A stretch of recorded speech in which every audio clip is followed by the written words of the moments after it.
welcome to this very special episode of Frankly Speaking, and we're going straight to the battleground of Bengal, where the BJP has put this as a battle of high stakes, challenging the Chief Minister of West Bengal, Trinamool Congress's Chief Mamata Banerjee. And joining me today on Frankly Speaking is the General Secretary of the BJP in charge of the battle in West Bengal, Kailash Vijayvargiya. Kailash Vijayvargiya जी नमस्कार और आपका frankly speaking पर स्वागत है।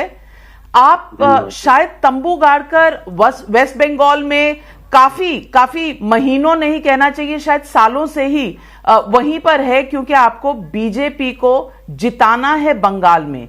लेकिन 2016 के assembly election में 3 सीटें और आज आपने अपना खुद का टारगेट रखा हुआ है 200 प्लस, जो अमित शाह जी ने कहा है।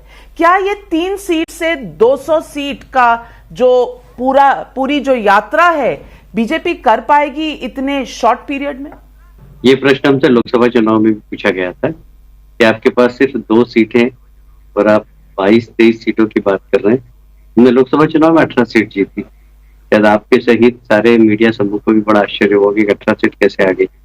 और इसलिए हमारा जो नेटवर्क है, हमारा जो काम है, मोदी जी की लोकप्रियता है, अमित शाह जी की रणनीति है, वो सब 200 से ज्यादा सीट लाएगी, हमें विश्वास।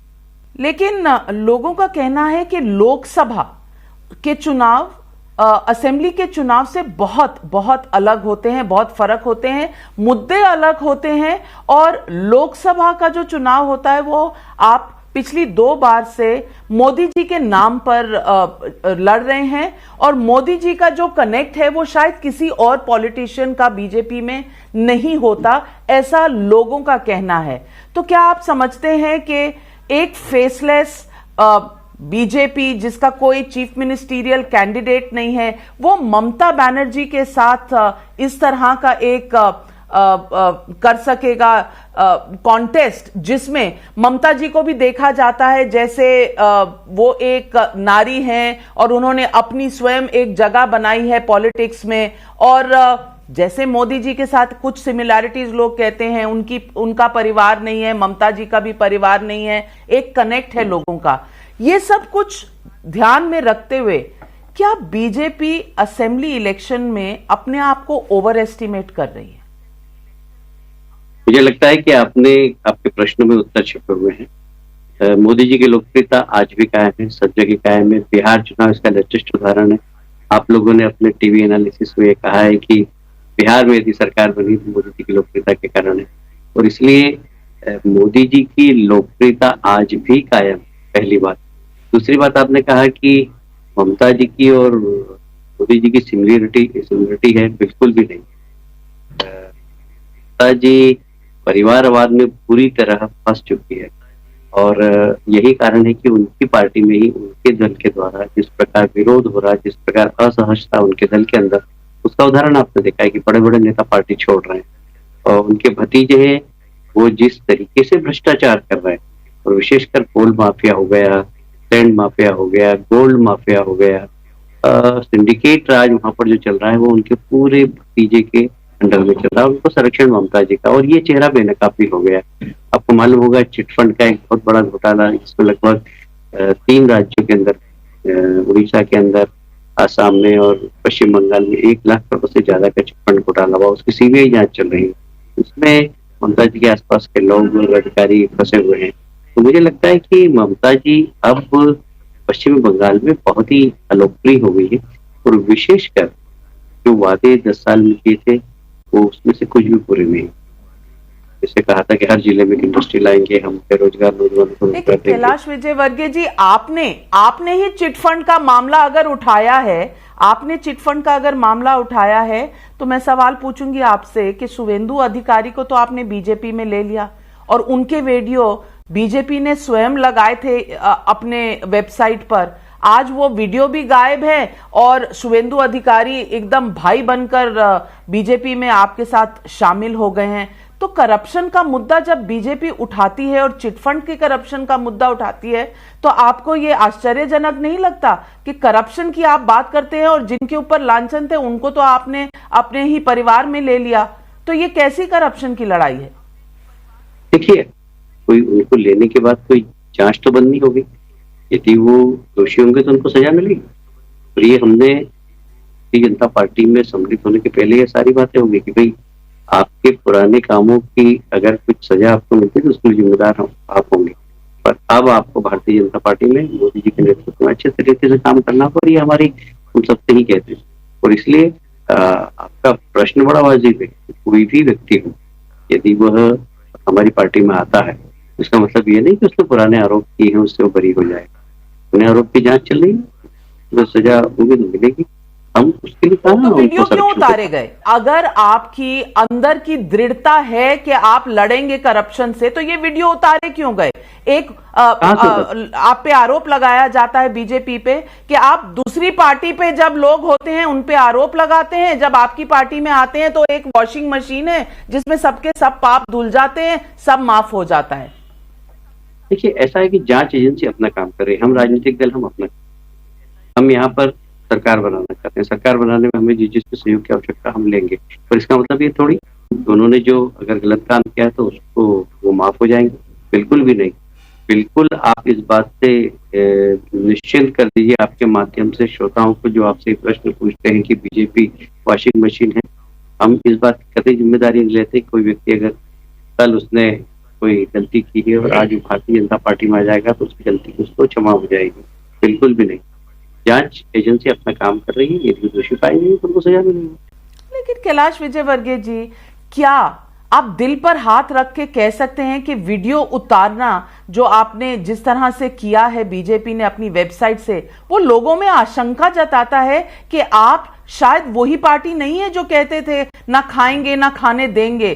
क्योंकि सवाल यह है कि आप जिस मुद्दे में 2014 पे आए थे इस सरकार को बनाने के लिए, मोदी जी की लोकप्रियता शुरू हुई थी इससे कि वो योद्धा थे करप्शन के खिलाफ लड़ने के लिए।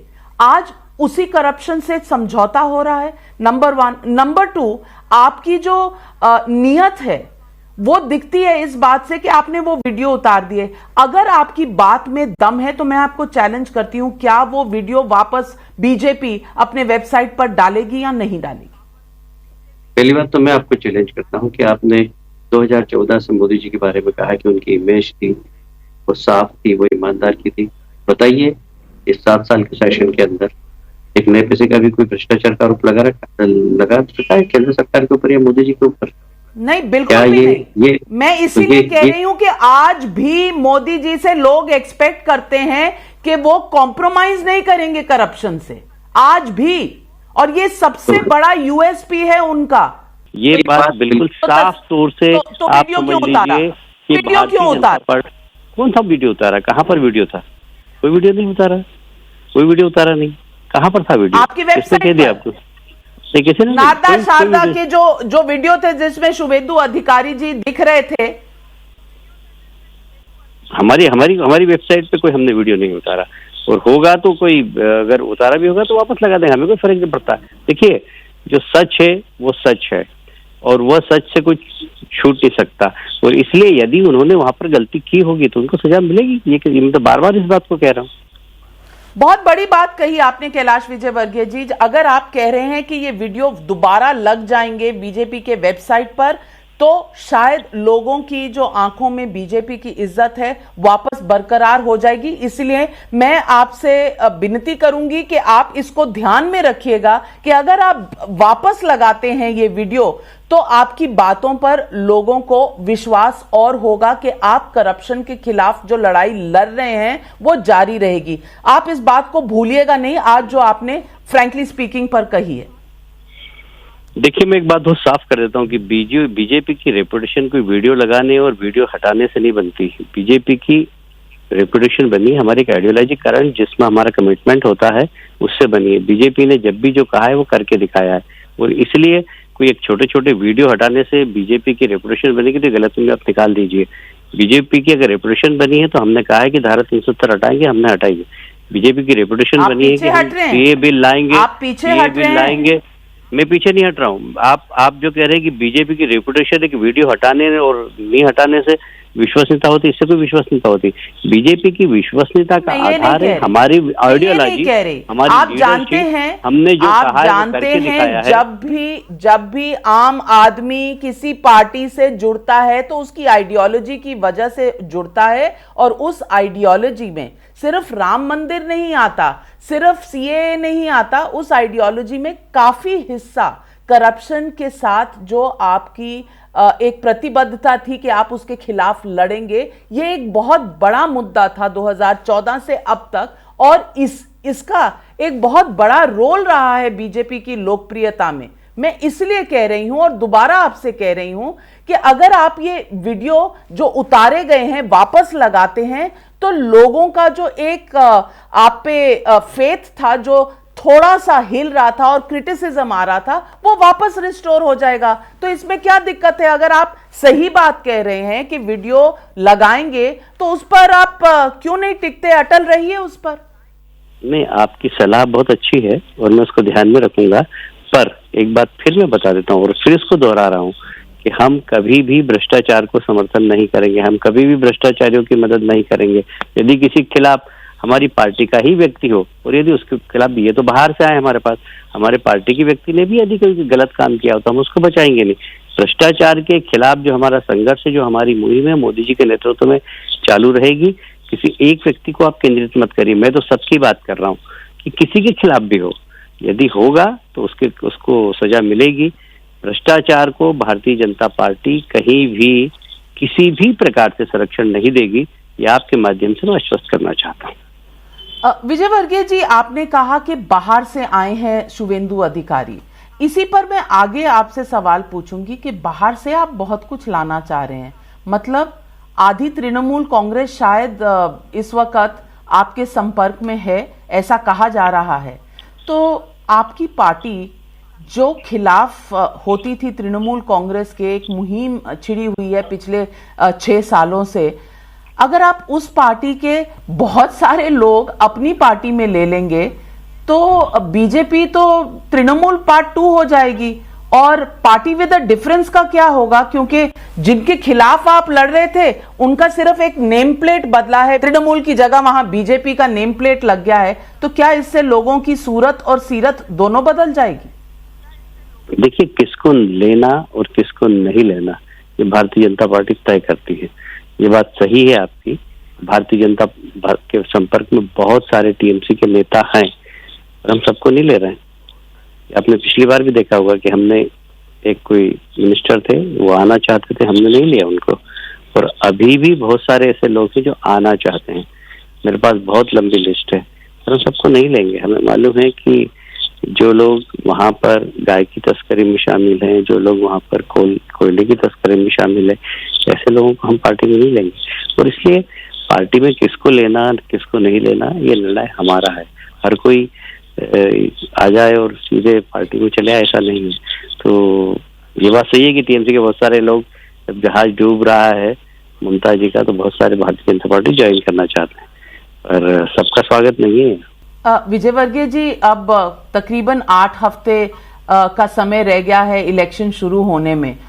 आपका टारगेट क्या है? तृणमूल से कितने लोग आप ले लेंगे? क्योंकि आपको तो 294 कैंडिडेट्स लड़वाने हैं पूरे बंगाल में, तो कितने लोग तृणमूल के होंगे जो बीजेपी का चोगा पहनकर इस इलेक्शन में लड़ेंगे बीजेपी की टिकट पर?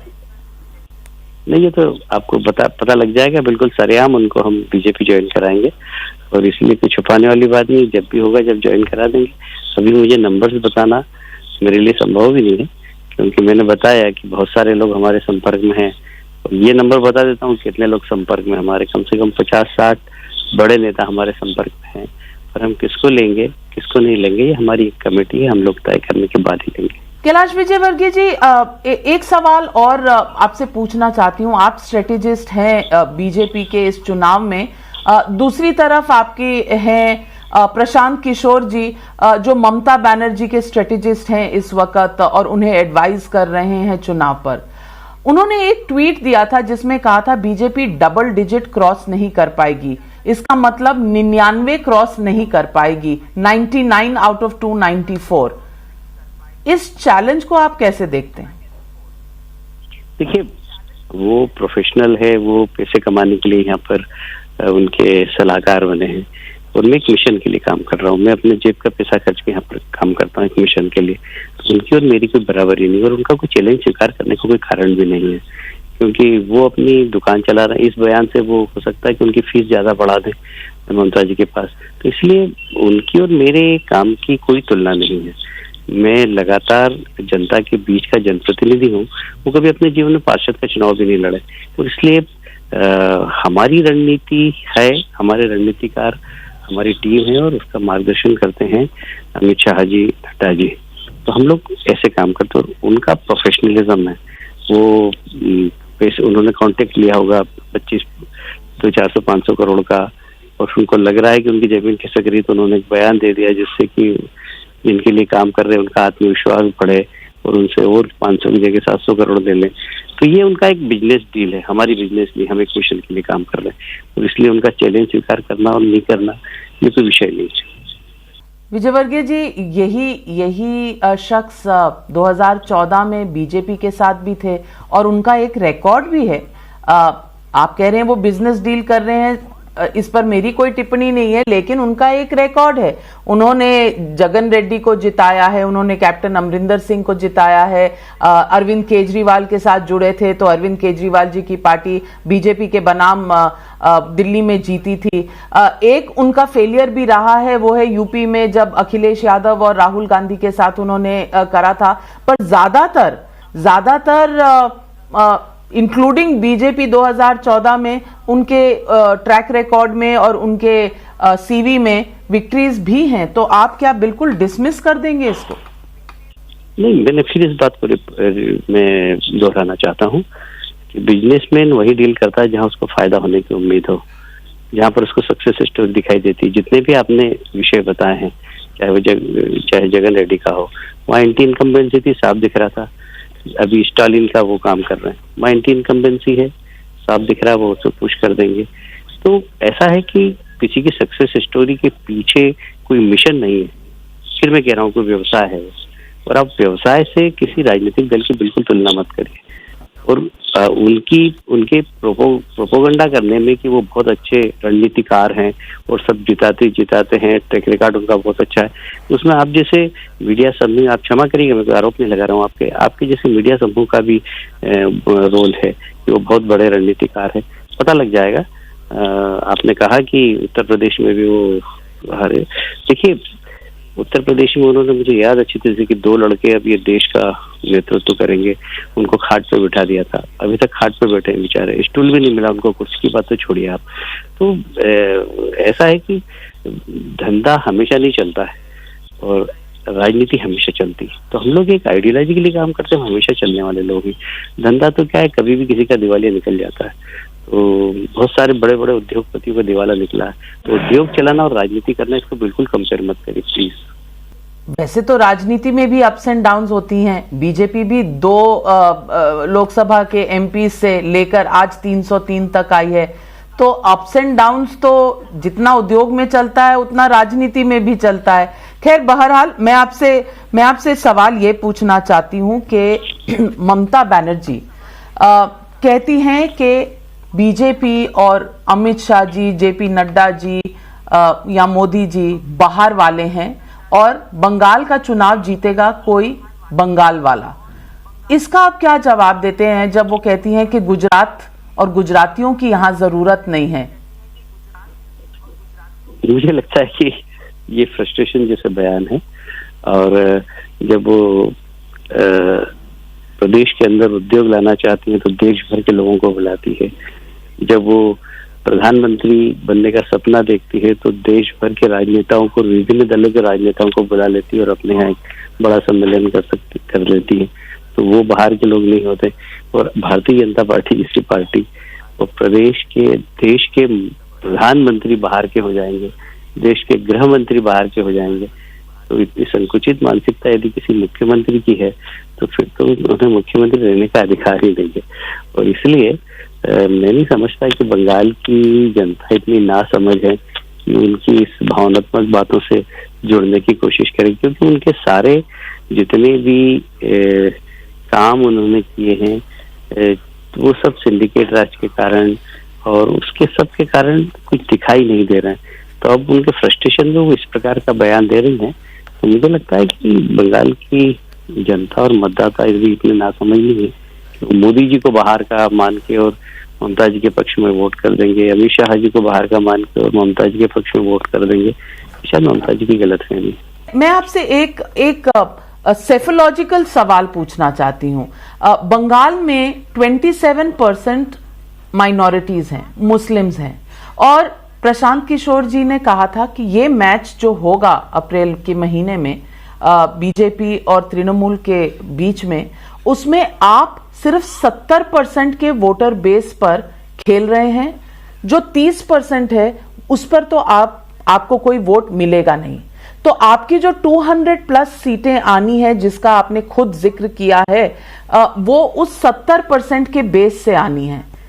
क्या आप मानते हैं कि बीजेपी का स्ट्राइक रेट इतना हाई होना पड़ेगा अगर उन्हें 200 से पार अपना ले जाना है काउंट, कि ये उनके लिए एक बहुत बड़ी चुनौती रहेगी? ये अगर वो गलतफहमी पाल कर बैठे हैं तो उनको गलतफहमी बने रहने दीजिए, क्योंकि ये मानना कि भारतीय जनता पार्टी के साथ मुस्लिम समाज नहीं, ये ठीक नहीं है। और हमारे साथ बड़ी संख्या में मुस्लिम महिलाएं हमारे लिए काम करती हैं और मुस्लिम बोर्ड भी हमको मिलेंगे। और इसलिए मैं इस बात से सहमत नहीं हूँ कि वो हम 70% पे कर रहे हैं। हमारा तो नारा है कि सबका साथ, सबका विकास और सबका विश्वास। हम उसी आधार पर चुनाव लड़ रहे हैं। 70% और 30% का उनका गणित हो सकता है, हमारा नहीं। हम 100% लोगों के लिए काम कर रहे हैं, 100% लोगों के लिए सरकार बनाएंगे और 100% लोगों के विकास के लिए सरकार चलाएंगे। और इसलिए हमारा कोई परसेंटेज से कोई वास्ता नहीं। एक तरफ आप कह रहे हैं कि आप मुस्लिम समाज आपके साथ जुड़ा हुआ है, दूसरी तरफ नरोत्तम मिश्रा जी हैं, मध्य प्रदेश के मंत्री हैं, जिन्होंने बंगाल में आकर कहा है कि जैसे ही बीजेपी जीतेगी तो लव जिहाद का कानून आएगा, काउ स्लॉटर का कानून आएगा। अब ये लव जिहाद का कानून लाने के लिए आप ये पोलराइजेशन के लिए इस तरह के बयान दिए जाते हैं, या आप सचमुच लव जिहाद का कानून बंगाल में लाएंगे और इसके बावजूद आप एक्सपेक्ट करेंगे कि जो मुस्लिम समाज है वो आपके साथ जुड़ेगा? नरोत्तम मिश्रा जी की निजी राय हो सकती है और मैं उनकी राय से सहमति प्रकट नहीं करता। और बंगाल में सरकार बनाएंगे, सरकार बनाने के बाद जो भी सरकार पर बैठेगा, प्रदेश की जो आवश्यकता होगी उसके अनुसार वो कानून बनाएंगे। इसलिए अभी से मैं इस बारे में कोई टिप्पणी करूं, इसकी कोई आवश्यकता नहीं। तो क्या आप कह रहे हैं दृढ़ तरीके से कि लव जिहाद का कानून नहीं आएगा? बिल्कुल बंगाल में न मैं ये कह रहा हूं कि आएगा, न मैं ये कह रहा हूं कि नहीं आएगा। जो सरकार में बैठेगा, सरकार चलाएगा, उसको जो आवश्यकता होगी वैसा कानून बनाएगा। हम कौन सी अभी भविष्यवाणी करें उस बात की। तो आपका जो चीफ मिनिस्टीरियल कैंडिडेट है वो है कौन? बहुत सी अटकलें लग रही हैं कि सौरव गांगुली जी बीजेपी के सबसे बड़े बेट हैं और वो शामिल होंगे। हाल ही में जब वो अस्पताल में थे तो पूरा तांता लगा हुआ था, बीजेपी के लोग मिलने जा रहे थे सौरव गांगुली जी से। तो क्या दादा आपके मुख्यमंत्री के कैंडिडेट हैं? क्या वो मान चुके हैं या ये अटकलें जो हैं ये सिर्फ फैलाने के लिए करी जा रही है? देखिए, आप बहुत वरिष्ठ पत्रकार हैं, आपको मालूम है भारतीय जनता पार्टी की जहाँ सरकार नहीं होती वहाँ हम कभी भी मुख्यमंत्री का उम्मीदवार डिक्लेयर नहीं करते। और इसलिए हम मोदी जी के नेतृत्व में चुनाव लड़ेंगे। मोदी जी के नेतृत्व में ही पार्टी जब जीतेगी तो विधायक दल की बैठक होगी, उसमें अपना नेता तय होगा और वो मुख्यमंत्री बनेगा। उत्तर प्रदेश उसका उदाहरण है, हरियाणा उसका उदाहरण है, महाराष्ट्र उसका उदाहरण है। तो इसलिए हमें कोई जल्दबाजी नहीं कौन मुख्यमंत्री। हमारे यहाँ मुख्यमंत्री जैसे के योग्य बहुत सारे कार्यकर्ता हैं, कोई भी एक कार्यकर्ता बन जाएगा मुख्यमंत्री। और इसलिए जहां तक सौरभ गांगुली जी का सवाल है और आपने ये कहा कि भारतीय जनता पार्टी के लोग गए, तो व्यक्तिगत संबंध है और देश की शान है वो। यदि चुनाव नहीं होते और तो भी हम बरवड़ जाते। अभी कपिल देव जी बीमार हुए तो मैंने खुद में उनके परिवार के लोगों से बात की थी, मैंने ट्वीट भी किया था। तो हमारे यहाँ संबंध होते हैं, वहाँ हम बात करते हैं और इसलिए इसको राजनीति से नहीं जोड़ना चाहिए। व्यक्तिगत संबंध है। आप जानते हैं कि वो बीसीसीआई के अध्यक्ष है और जय कोठारी जी उसमें सेक्रेटरी हैं, तो संबंध तो है उनसे। अगर उस तरीके से यदि किसी संबंध से हम बात करें और उसको आप राजनीति से जोड़े तो ये उचित नहीं। सौरभ जी अपना निर्णय स्वयं करेंगे। वो एक क्रिकेटर की हैसियत से अभी हमारे संबंध है उनसे, तो देश की आन बान शान है। सवाल इसलिए लोग पूछ रहे हैं क्योंकि इस वक्त बीजेपी में बहुत इंपोर्ट भी हो रहा है ना, जो एक्सपोर्ट कम हो रहा है, इंपोर्ट ज्यादा हो रहा है। तो बंगाल में इंपोर्ट करने वाले लोगों में शायद सौरव गांगुली, आपने खुद ही कहा भारत की शान है, तो शायद सबसे ऊंचे लेवल पे उनको माना जाता है। तो उन्हें इंपोर्ट करने का कोई विचार है और उन्होंने क्या अपनी रजामंदी दी है? वो अपने जीवन का फैसला स्वयं करेंगे। हमने न उनको ऑफर दिया है और न हम इस विषय में कोई चर्चा कर रहे हैं, पर यदि वो आना चाहेंगे तो उनका स्वागत करेंगे। पर हमने इस विषय में अभी उनसे कोई चर्चा भी नहीं की और हमारा कोई विचार भी नहीं है अभी। यदि वो आना चाहेंगे तो हम स्वागत जरूर करेंगे। कैलाश विजयवर्गीय जी, एक अच्छी सी कहावत है अंग्रेजी की, वो कहा जाता है there is no smoke without fire. तो कहीं ना कहीं कुछ फायर तो है, स्मोक ऐसे तो नहीं उड़ रहा, आप भी जानते हैं इस बात को। और आपकी जो ये भीनी भीनी मुस्कुराहट है वो भी कुछ बयान कर रही है, तो शब्दों में कह दे। देखिए, ये बात सही है कि जहाँ धुआं वही उड़ता है जहाँ आग होती है, पर ये आग लगाने का काम कौन करता है? माचिस की डिब्बी तो आप लोग हैं, आपके हाथ में तो तिल्ली है, आप कहीं पर भी लगा देते हैं और वहां से धुआं उठने लगता है। इसलिए अब आपके जो काम है उसका असर सब दूर दिखाई देता है। विजयवर्गीय जी, चलिए आप कमिट नहीं कर रहे और वैसे भी हर इंसान मीडिया को ही दोषी मानता है। ऑपोजिशन हमें दोषी मानती है कि हम आपका पक्ष लेते हैं, आप हमें दोषी मानते हैं कि हम माचिस और आग लगाते हैं। चलिए खैर, इसको यही छोड़ते हैं, आने वाला समय शायद बताएगा। लेकिन मैं फिर आपसे पूछूंगी, तृणमूल के इतने लोग आप शामिल करके पार्टी विद अ डिफरेंस कैसे बने रहेंगे? देखिए, ये प्रश्न पहली बार भारतीय जनता पार्टी से नहीं पूछा जा रहा। ये प्रश्न उत्तर प्रदेश में भी जब हमारे यहाँ विभिन्न दलों से लोग आए थे, एसपी से आए थे, बीएसपी से आए थे, कांग्रेस से आए थे, तब भी लोगों ने ये प्रश्न पूछा था। और अब देखिए वहां पर सरकार कितनी अच्छी तरीके से चल रही है। इसलिए हाउ टू गवर्न और कैसे संगठन को चलाना, ये हम लोगों को आता है। इस कला के हम लोग माहिर लोग हैं। तो आप देखेंगे कि जब सरकार बनेगी तो कोई भी आए उसको चलना पड़ेगा भारतीय जनता पार्टी की विचारधारा के अनुरूप ही, और इसलिए हमारे लिए कोई बहुत बड़ी चुनौती नहीं है। मैं आपसे सवाल ये भी पूछूंगी कि प्रधानमंत्री ने 2016 में कहा था कि कास्ट और कैरेक्टर जो हैं, episodes from Sarada Narada to Vivekananda bridge collapse, सारे सेम हैं। अब उसी कास्ट में एक आदमी आपके बीच में है, तो क्या आपकी नजर बदल गई है या जो तथ्य थे वो बदल गए? मैं फिर इस बात को दोहराना चाहता हूँ कि व्यक्ति कोई भी हो हमारे दल में आएगा तो यदि उसने पिछले समय में कोई ऐसा काम किया हो जो कि कानून के विरुद्ध हो और यदि उसे जांच एजेंसी दोषी पाती है तो वो सजा मिलेगी, हम उसको थोड़ी रोकेंगे। और इसलिए इस आधार पर बार बार प्रश्न उठाना मेरा ख्याल है कि उचित नहीं है। मैं एक बार जवाब दे चुका हूं उसको। नहीं, मैं सिर्फ इसलिए पूछ रही हूं कि क्या मिदनापुर में सेंध लगाना ममता जी के टीम में इतना जरूरी था कि आपने इन चीजों का कॉम्प्रोमाइज कर लिया? क्योंकि ये सवाल मैं इसलिए बार बार पूछ रही हूं क्योंकि ये लोगों की अपेक्षा है और लोग इसका जवाब मांग रहे हैं। देखिए, मिदनापुर एक क्रांति का स्थल है। यदि आजादी के पहले की बात इतिहास उठा के देखिए मिदनापुर का, तो वहाँ अंग्रेजों ने जब जाति की थी तो वहाँ की जनता ने एक दरोगा को थाने के अंदर जिंदा जला दिया था।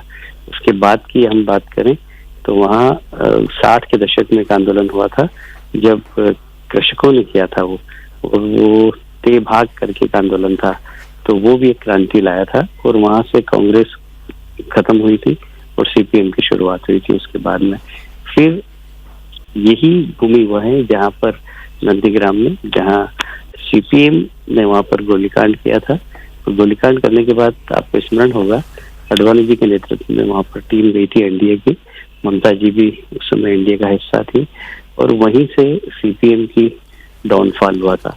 और अब वापस टीएमसी का भी डाउनफॉल वहीं से होगा, नंदीग्राम से ही। और इसलिए नंदीग्राम बंगाल की राजनीति में महत्वपूर्ण स्थान रखती है, मिदनीपुर जिला।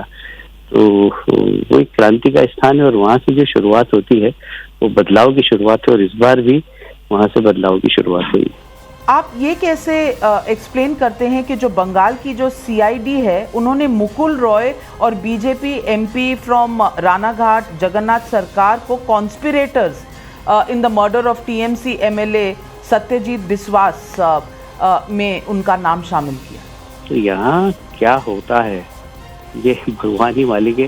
हम यहाँ पर 6 साल से काम कर रहे हैं, जिंदे हैं और आपसे बात कर रहे हैं, ये ऊपर वाले की कृपा है।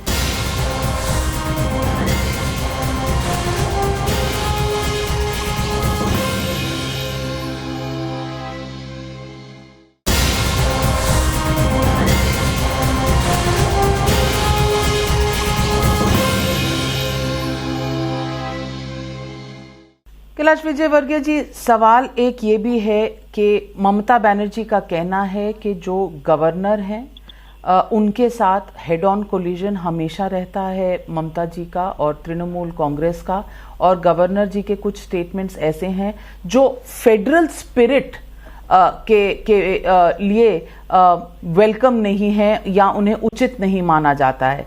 एक बात ये। दूसरी बात, उनका कहना है कि दिल्ली अपना जो इंटरफियरेंस है एडमिनिस्ट्रेटिव एरिया में, जिस तरह से आपने समन किया कुछ अधिकारियों को जेपी नड्डा जी के ऊपर जो अटैक की बात हुई थी जब उनका विजिट था पिछली बार बंगाल में, क्या आप मांगते हैं कि फेडरल स्ट्रक्चर पर ये प्रहार का जो आरोप आप पर है ये सही है? मुझे लगता है कि आप तो सारी घटना के बहुत दिखाया आपने सारे देश की जनता को कि नड्डा जी की जो काफिले पे किस प्रकार हमला हुआ है, और इसकी जानकारी पहले एक दिन पहले राज्य सरकार के गृह सचिव को भेज दी गई थी कि वहां पर 10-20 हजार लोग इकट्ठे हैं, हम लोग जाएंगे, हमारे राष्ट्रीय अध्यक्ष वहां से जाएंगे। तो वहां से आश्वासन मिला था कि आप जाइए, लॉ एंड ऑर्डर बिल्कुल व्यवस्थित है। हम गए और जिस तरीके का हमला हो गया। चलिए, कुछ इस प्रकार के एंटी सोशल लोग हो सकते हैं जो पार्टी का झंडा हाथ में लेके हमला कर सकते हैं, और शाम को जवाबदार मुख्यमंत्री, संवैधानिक पद पर बैठा हुआ मुख्यमंत्री यदि उन सबको संरक्षण दे, यह कहकर ये तो नड्डा जी ने ही करवाया, और जिस प्रकार के शब्दों का उन्होंने नड्डा जी के लिए उपयोग किया, मैं समझता हूँ कि राजनीति में कुछ मर्यादाएं होती है, प्रशासन में कुछ मर्यादाएं होती है। ये मर्यादाएं तोड़ते हुए आपने दिखाया आपके टीवी पर, और अब आप मुझसे प्रश्न पूछ रहे हैं, और इसलिए वास्तविकता आप भी जानते हैं कि क्या हुआ वहां पर, किस तरीके से हुआ, और मुख्यमंत्री की भूमिका क्या थी और अधिकारी की भूमिका क्या थी। ये सत्य आपने दिखाया है, मैंने आपके चैनल पर देखा है। तो मैं समझता हूँ कि इस प्रश्न का उत्तर तो स्वयं आपके पास है, और आप इतनी बार आपने दिखाया कि मुझे उसको दोहराना नहीं चाहिए कि सरकार की गलती थी, शासन की गलती थी और प्रशासन की गलती थी। विजयवर्गीय जी, एक सवाल और है, वो है पॉलिटिकल मर्डर्स का। शायद बीजेपी ने कहा है कि पिछले कुछ महीनों में ही 14 बीजेपी वर्कर्स की जान ली गई है allegedly by Trinamool Congress workers between January till September 2020। आप ये कैसे एक्सप्लेन करते हैं कि जो बंगाल की जो सीआईडी है उन्होंने मुकुल रॉय और BJP MP from Ranaghat Jagannath Sarkar को conspirators in the murder of TMC MLA Satyajit Biswas में उनका नाम शामिल किया? देखिए, अब आपने जो प्रश्न मुझसे किया था कि वॉशिंग मशीन है क्या भारतीय जनता पार्टी, अब मैं बताता हूँ कि मुकुल राय जब तक टीएमसी में थे जब तक बहुत अच्छे थे, और ये जो जिस घटना में उनको सीआईडी ने जांच करके संदिग्ध बताया है, ये घटना अभी की नहीं, जब वो टीएमसी में थे जब की है। अर्जुन सिंह जी टीएमसी के विधायक थे, हमारे यहाँ आकर सांसद बने, 104 केस हो गए उनके ऊपर। मैं आपके सामने बैठा हूँ, शायद मुझे आप कब से जानते हैं मुझे पता नहीं, पर मैं पार्षद से लेकर विधायक रहा, मेयर रहा, मंत्री रहा, 13 साल कैबिनेट मंत्री रहा। मुझ पे आरोप क्या है पता है? कि मैंने बंगाल में अनाथ आश्रम के बच्चों को विदेशों में बेचा। ये झूठा आरोप मुझ पे लगा है, वो केस चल रहा है अभी। मुझ पर आरोप अभी लगाया गया था रेप का, वो कोर्ट ने खारिज कर दिया। तो यहाँ क्या होता है ये भगवान ही मालिक है। हम यहाँ पर 6 साल से काम कर रहे हैं, जिंदे हैं और आपसे बात कर रहे हैं, ये ऊपर वाले की कृपा है। अभी तक मेरे 6 साल के इस कार्यकाल में 300 से ज्यादा कार्यकर्ताओं की हत्या हो चुकी है। लोकसभा चुनाव के बाद से लगभग 135 कार्यकर्ताओं की हत्या हो गई है। तो यहाँ जो हिंसा की राजनीति चल रही है, रोज लगातार पिछले 15 दिन में हर एक दिन के बाद एक कार्यकर्ता की हत्या हो रही है। तो अब हताशा और निराशा में ममता जी ने अपने कार्यकर्ताओं को निर्देश दिए कि आतंक फैलाओ। पुलिस उनके साथ मिलकर काम कर रही है। मैं समझता हूँ कि देश के अंदर बंगाल ही ऐसा प्रदेश है जहाँ ऐसी हिंसा की राजनीति। मैं तो सब राज्यों में काफी काम किया है मैंने ऐसी राजनीति कहीं नहीं देखी। आपने बहुत बड़ा आरोप लगाया है तृणमूल की सरकार पर। आप कह रहे हैं कि आप बंगाल में काम कर रहे हैं और आज जीवित हैं, तो ये एक बहुत बड़ी बात है। क्या आपको लगता है आपकी भी लाइफ पर कोई थ्रेट है? जिस प्रकार का हमला आपने खुद ने आपके चैनल पर दिखाया, और इतने बड़े बड़े पत्थर यदि मेरे सुरक्षा अधिकारी उसको झेलते नहीं, उसको हाथ से रोकते नहीं, वो घायल हुए।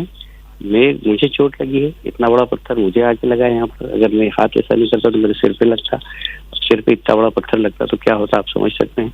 तो ये तो लोगों ने लाइव देखा है। मुझे एक बार मुर्शिदाबाद में घेर लिया गया था, तो एक नहीं कई इंसिडेंट है, मैं उसको यहाँ पर दोहराना नहीं चाहता।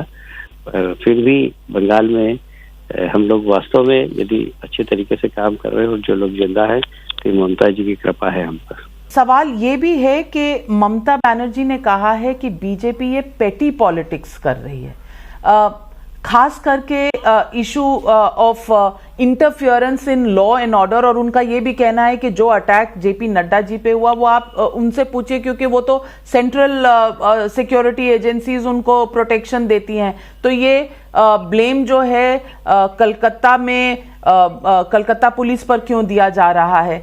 क्या आम जनता के लिए एक ये बहुत बड़ा सवाल नहीं हो गया है कि किसकी बात को ट्रस्ट किया जाए, ममता बनर्जी की या बीजेपी की? देखिए, आपके प्रश्न में उत्तर भी छुपा हुआ है। आपने कहा कि उनकी प्रोटेक्ट करने का काम सेंट्रल एजेंसी का था, उन्होंने प्रोटेक्ट किया जब भी तो निकल कर आए। पर हमला किसने करवाया? पुलिस के सामने। आपने जो आपके चैनल पे दिखाया मेरी गाड़ी पर पत्थर फेंकने वाले शख्स को, वो एक एडिशनल एसपी रैंक के अधिकारी को क्रॉस करके उसने मेरी गाड़ी पर पत्थर फेंका। ये तो आपने दिखाया। वो पुलिस किसकी थी? उसको रोकना नहीं चाहिए था उस गुंडे को? भाई सेंट्रल फोर्स था तो प्रोटेक्शन के लिए, वो वहाँ का लॉ एंड ऑर्डर मेंटेन करने के लिए थोड़ी है। लॉ एंड ऑर्डर मेंटेन तो करना है ममता जी की पुलिस को, और वो जब गुंडों के साथ खड़ी हो जाती है लॉ एंड ऑर्डर कैसे मेंटेन होगा? सवाल ममता बनर्जी ने कुछ और भी फेडरल रिस्पॉन्सिबिलिटीज का उठाया है। काफी चर्चा होती है कि जो सेंट्रल स्कीम्स हैं वो बंगाल में लागू नहीं हो रही हैं। ममता बनर्जी का कहना है कि जो स्कीम्स चाहे आयुष्मान भारत हो या अन्य स्कीम्स हो, उसमें सेंटर तो 60% फंड्स देता है, बाकी 40% बंगाल की सरकार को देना होता है। लेकिन ऐसे स्कीम्स बंगाल में तृणमूल की जो सरकार है वो ऑलरेडी 100% फंडिंग से दे रही है, और ये एक बेफजूल का सवाल उठाया जाता है बीजेपी से। इसका आप क्या जवाब देंगे? देखिए, मैं किसान सम्मान निधि सारे देश के अंदर 100% प्रधानमंत्री जी की घोषणा के बाद कृषि मंत्रालय के द्वारा किसानों के खाते में सीधी जमा होती है 100%। उसमें राज्य का शेयर नहीं है। अब पूछिए ममता जी से, पिछले तीसरा साल लग रहा है उस योजना को, बंगाल के किसानों को मिला क्या? वो पैसा क्यों नहीं मिला? ममता जी ने पत्र लिखा है कृषि मंत्रालय को। मुझे पता होता कि आप ये प्रश्न पूछने वाली हैं तो मैं पत्र भी ला के देता कि ये पैसा हमारे खाते में जमा करो तो हम बांटेंगे। कृषि मंत्री नरेंद्र सिंह जी तोमर ने कहा कि आप तो किसानों की सूची दे दीजिए, उनका अकाउंट नंबर दे दीजिए, हम उनके खाते में ट्रांसफर कर देंगे। मैं आपके माध्यम से ममता जी से पूछना चाहता हूँ कि उनके खाते में क्यों जमा किया जाए? क्या उसमें भी उनको कट मनी चाहिए? बंगाल के अंदर हर चीज में कट मनी ली जाती है। जो भी पैसा व्यक्ति तक पहुंचता है, ये जो नीचे के जो कार्यकर्ता हैं, जो सिंडिकेट राज जिसको बोलते हैं, यहाँ कट मनी होती है, उससे पैसा लिया जाता है। आज यदि ममता जी सरकार सबसे ज्यादा अलोकप्रिय हुई है तो इसी कारण से हुई कि वहां पर हर चीज का पैसा लगता है। ये तो एक जमाने के अंदर पहले फोन होते थे, पहले पैसा डालो उसमें और उसके बाद कॉल लगता था। इसे ये सरकार भी है, पब्लिक बूथ है बिल्कुल पुराने जमाने का। पैसा डालो तो काम होता है, तब टेलीफोन लगता है। तो ये कटमनी और टेलीफोन बूथ वाली सरकार है। तो इसलिए जो पैसा डायरेक्ट खाते में जमा हो रहा है वो ममता जी क्यों नहीं उस स्कीम को किसानों पर लागू कर रही है? लगभग 10,000 उनका कहना है ये कंपटीशन है। नहीं, उनका कहना है कि ये कंपटीशन है कि स्कीम पर नाम किसका होगा। ममता बनर्जी नहीं चाहती कि शायद मोदी जी के नाम से ये पैसा किसानों में बटे, उनके नाम से बटे। शायद ये इस बात की भी लड़ाई है। देखिए, सारे देश के अंदर फेडरल सिस्टम में आप तो जानते हैं, सारे देश के अंदर प्रधानमंत्री आवास योजना चल रही है। अब प्रधानमंत्री आवास योजना है, यहाँ पर उसका नाम बदल गया है। सारे देश के अंदर प्रधानमंत्री आवास चल रही है। उड़ीसा में भारतीय जनता पार्टी की सरकार नहीं, महाराष्ट्र में भारतीय जनता पार्टी की सरकार नहीं है, तमिलनाडु में भारतीय जनता पार्टी की सरकार नहीं, केरल में सीपीएम की सरकार है। वहाँ प्रधानमंत्री सड़क योजना चल रही है, वहाँ प्रधानमंत्री आवास योजना चल रही है। पर यहाँ पर प्रधानमंत्री आवास योजना नहीं चलती, यहाँ पर प्रधानमंत्री सड़क योजना नहीं चलती, वहाँ मुख्यमंत्री में बदल जाती है। फिर जो केंद्र सरकार के निर्देश है उसका पालन भी नहीं होता। केंद्र सरकार के निर्देश ये है कि प्रधानमंत्री सड़क योजना का जब भी उद्घाटन हो आप सांसद को जरूर बुलाएं वहां पर। यहाँ सांसद को नहीं बुलाया जाता। यहाँ पर केंद्र सरकार के निर्देश है कि 3 महीने में एक बार दिशा की बैठक हो जिसमें जिले के अंदर डेवलपमेंट के लिए सांसद को बिठाया जाए। इस देश के अंदर बंगाल एक प्रदेश है जहाँ दिशा की बैठक भी नहीं होती। यहाँ फेडरल सिस्टम जो है उसको पूरा ब्रेक करने का काम यदि कोई करता है, ममता जी तो समझती बंगाल उनका प्रदेश नहीं उनका देश है। यहाँ पर जो भी बाहर का व्यक्ति, जो भी मेरे प्रदेश से बाहर से आएगा वो बाहरी आदमी है। भाई, पश्चिमी बंगाल इस देश का हिस्सा है। आप ऐसे कैसे अपने आप को प्रोजेक्ट कर सकते कि मैं इस प्रदेश की मालकिन हूँ? ऐसे कैसे कर सकते कि मैं राजा हूँ यहाँ पर? आपको जनता ने चुना है। तो इसलिए ये जो उनका जो भाव है अलगाववाद का, मैं समझता हूँ ये उचित नहीं। विजय वर्गीय जी, अंत में मैं सवाल वही उठाऊंगी जो हर चुनाव में डिसाइडिंग फैक्टर होता है। वो चुनाव का सवाल होता है कि नंबर कितने आएंगे। कुछ लोग कहते हैं कि ब्रवाडो है आपका कहना कि 200 प्लस होंगे, क्योंकि 121 असेंबली सेगमेंट्स में आप आगे थे लोकसभा के चुनाव में। जो हाफवे मार्क है वो 146 है। तो ये 200 का आंकड़ा आप कैसे पहुंचेंगे?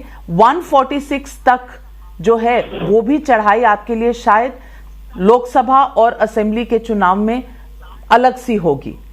इसका एक रणनीति के तौर पर और सिर्फ कॉन्फिडेंस के तौर पर नहीं, सिर्फ एक वॉर क्राई के तौर पर नहीं, पर एक्चुअल स्ट्रैटेजी और डिलीवरी के तौर पर आप क्या जवाब देंगे? देखिए, मैंने बताया कि मैं 5 साल 6 साल में आज यहाँ प्रवेश कर रहा हूँ। मैं 6 साल हो रहा है मुझे लगता है कि मैं इस बंगाल में प्रत्येक डिस्ट्रिक्ट में 10 से 12 बार होकर आ गया हूँ, हर डिस्ट्रिक्ट के अंदर।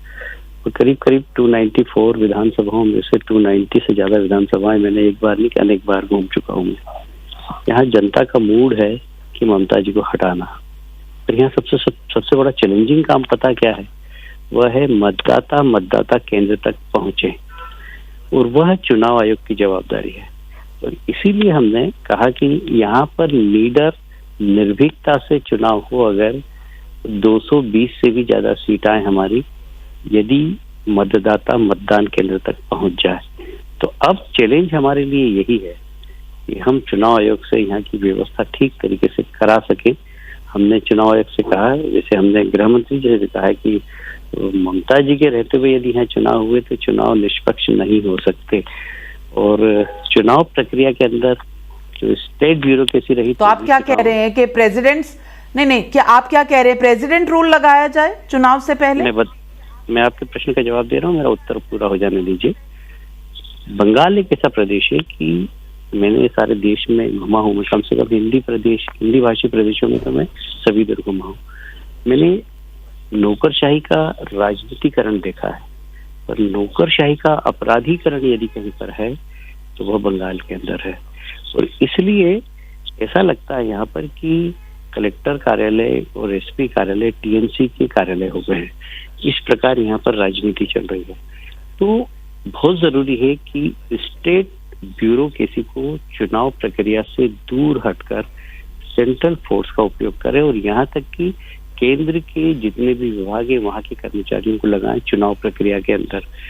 और निश्चित रूप से यदि निर्भीकता और निडरता से चुनाव हुए तो 220 सीटों से भी ज्यादा हम जीतेंगे, पहली बात। दूसरी बात, आपने कहा कि राष्ट्रपति शासन लगना चाहिए। हाँ, मैं एक राजनीतिक कार्यकर्ता के हिसाब से मैं कह रहा हूँ यहाँ पे राष्ट्रपति शासन लगना चाहिए। अब राष्ट्रपति शासन लगाना या नहीं लगाना है केंद्र सरकार का निर्णय, पर मेरा ऐसा मानना है कि निष्पक्ष चुनाव के लिए यहाँ पर राष्ट्रपति शासन होना चाहिए। बहुत बहुत बड़ी बात आपने कह दी कैलाश विजयवर्गीय जी, जबकि 6 से 8 हफ्तों में चुनाव होने वाला है। आपने एक नया शगुफा छोड़ा है। मुझे लगता है इसकी राजनीतिक प्रतिक्रिया भी होगी, लेकिन विजयवर्गीय जी, आप कह रहे हैं आप 6 साल से बंगाल में हैं, तो कुछ ना कुछ बांग्ला तो सीखी होगी। आज बंगाल के लोगों को आप बांग्ला में कुछ कहकर बताएं। केमन आछे दीदी, भालो आछे? ये जनता को पूछा या सिर्फ ममता बनर्जी को पूछा आपने केमन आछे? Are you saying she is rattle? जनता के अच्छे दिन आने वाले हैं, और इसलिए उनसे मैं चुनाव के बाद पूछूंगा। Well, thank you very much Kailash Vijayvargiya ji, हमसे बात करने के लिए और फ्रैंकली बात करने के लिए आपका बहुत बहुत धन्यवाद। महाभारत शुरू होने में कुछ ही हफ्ते बाकी हैं और देखेंगे इस महाभारत में जीतता कौन है, तृणमूल कांग्रेस या बीजेपी, क्योंकि शायद कांग्रेस और लेफ्ट पार्टीज का वजूद इस इलेक्शन में उतना नहीं है। पर आपसे दोबारा बात करेंगे क्योंकि 200+ का जो टारगेट है वो होगा या नहीं होगा, इस पर भी आपसे सवाल करेंगे इलेक्शन के बाद। Thank you very much.